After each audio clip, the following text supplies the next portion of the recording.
Les péchés mentionnés le plus souvent dans la Bible. Bonjour et bienvenue sur notre chaîne Psalmist Kingdom. Aujourd'hui, nous allons plonger dans un sujet très important, les péchés les plus mentionnés dans la Bible. Ce péché, non seulement, nous éloigne de Dieu, mais ils détruisent aussi nos relations avec les autres et nous-mêmes. Comprendre ces péchés, c'est se donner une chance de mieux aligner sa vie avec la volonté divine. Dans cette vidéo, nous allons examiner en profondeur les péchés qui reviennent le plus souvent dans les Écritures saintes, afin de mieux les comprendre, de les éviter et de grandir spirituellement. Le premier péché que nous abordons est celui de l'idolâtrie. Dans la Bible, l'idolâtrie est l'une des offenses les plus récurrentes et graves contre Dieu. Que nous parlions de statues païennes dans l'Ancien Testament ou de formes plus modernes d'idolâtrie comme l'amour excessif de l'argent, des possessions matérielles ou même d'autres êtres humains, le message reste le même. Mettre quoi que ce soit à la place de Dieu dans notre vie est un péché. Exemple biblique, Exode chapitre 20, verset 3, « Tu n'auras pas d'autre Dieu devant ma face ». Romains chapitre 1, verset 25.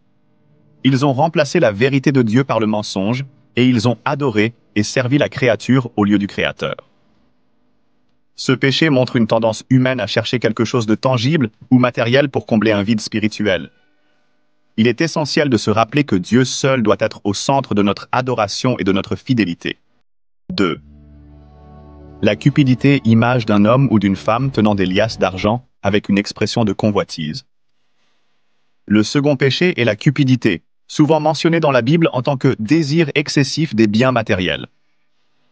Ce péché découle d'un manque de satisfaction et de contentement dans ce que Dieu nous a donné. Exemple biblique. Luc, chapitre 12, verset 15. Gardez-vous de toute espèce de cupidité, car la vie d'un homme ne dépend pas de ses biens, fût-il dans l'abondance. Colossiens, chapitre 3, verset 5. Faites donc mourir les membres qui sont sur la terre. Fornication, impureté, passion, mauvais désir et la cupidité qui est une idolâtrie. La cupidité est à la racine de nombreux autres péchés tels que le volume, la fraude et parfois même le meurtre. La Bible nous exhorte à être satisfaits de ce que nous avons et à chercher d'abord les richesses célestes plutôt que celles de ce monde.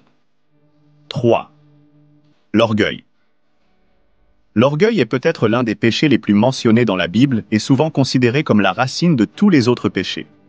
Ce péché consiste à se croire supérieur aux autres, à vouloir être à la place de Dieu ou à rejeter l'autorité divine. Exemple biblique. Proverbes chapitre 16, verset 18. L'orgueil précède la ruine et l'arrogance précède la chute. Jacques chapitre 4, verset 6. Dieu résiste aux orgueilleux, mais il fait grâce aux humbles. L'orgueil peut nous pousser à mépriser les autres, à désobéir à Dieu et à chercher à satisfaire notre propre ego. C'est un péché qui conduit souvent à l'isolement, à la souffrance et finalement à la destruction. L'humilité est la clé pour éviter ce piège. 4. La jalousie et l'envie. La jalousie et l'envie sont des émotions négatives qui nous poussent à désirer ce que les autres ont, que ce soit leur possession, leur succès ou leurs relations. Ces émotions sont des manifestations d'un cœur insatisfait et elles mènent souvent à des actions destructrices. Exemple biblique. Jacques chapitre 3, verset 16. Car là où il y a jalousie et esprit de dispute, il y a du désordre et toutes sortes de mauvaises actions. Proverbes chapitre 14, verset 30.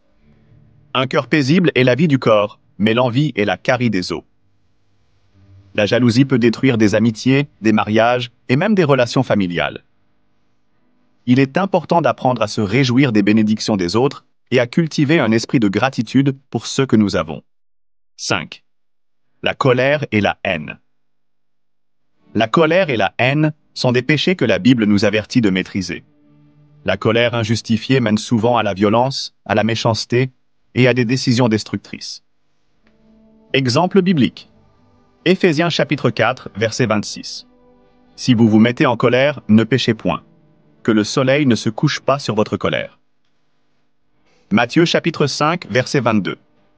Mais moi, je vous dis que quiconque se met en colère contre son frère mérite d'être puni par les juges. La colère peut nous pousser à dire et à faire des choses que nous regrettons par la suite. L'Écriture nous appelle à pardonner rapidement, à gérer notre colère et à rechercher la paix. En conclusion, il est important de se rappeler que Dieu nous appelle à la repentance pour tous ses péchés. Aucun de nous n'est parfait, mais par la grâce de Dieu, nous avons la possibilité de nous détourner de ces péchés et de mener une vie conforme à la volonté divine. Si nous reconnaissons nos péchés et cherchons le pardon, Dieu est fidèle pour nous pardonner. Si vous ressentez dans votre cœur que l'un de ces péchés vous affecte aujourd'hui, je vous invite à prendre un moment pour prier, demander pardon et chercher la force de changer. Car avec Dieu, tout est possible. Prière de repentance et de guérison. Seigneur Dieu Tout-Puissant, nous venons devant toi avec des cœurs humbles, reconnaissant que nous avons parfois trébuché dans les péchés que ta parole nous enseigne à éviter. Nous reconnaissons notre faiblesse et notre besoin de ta grâce. Père, nous te demandons pardon pour toute idolâtrie, cupidité, orgueil, jalousie, colère et tous les autres péchés qui nous éloignent de toi. Purifie nos cœurs, Seigneur, et aide-nous à aligner nos vies avec ta volonté. Remplis-nous de ton Esprit Saint afin que nous puissions surmonter les tentations et marcher dans la lumière de ta vérité. Donne-nous la sagesse de rechercher en tout temps ta face et l'humilité de reconnaître nos fautes. Que ton amour nous guide dans nos relations avec les autres et que ta paix remplisse nos âmes. Nous te remercions pour ton pardon, pour ta miséricorde infinie et pour l'œuvre de transformation que tu accomplis en nous. Nous plaçons nos vies entre tes mains et nous croyons que tu nous conduiras sur le chemin de la justice et de la vérité. Au nom de Jésus-Christ, nous prions. Amen. Merci d'avoir regardé cette vidéo. Si vous avez aimé ce contenu, n'oubliez pas de vous abonner à notre chaîne Psalmist Kingdom et de partager cette vidéo avec vos proches. Que Dieu vous bénisse abondamment.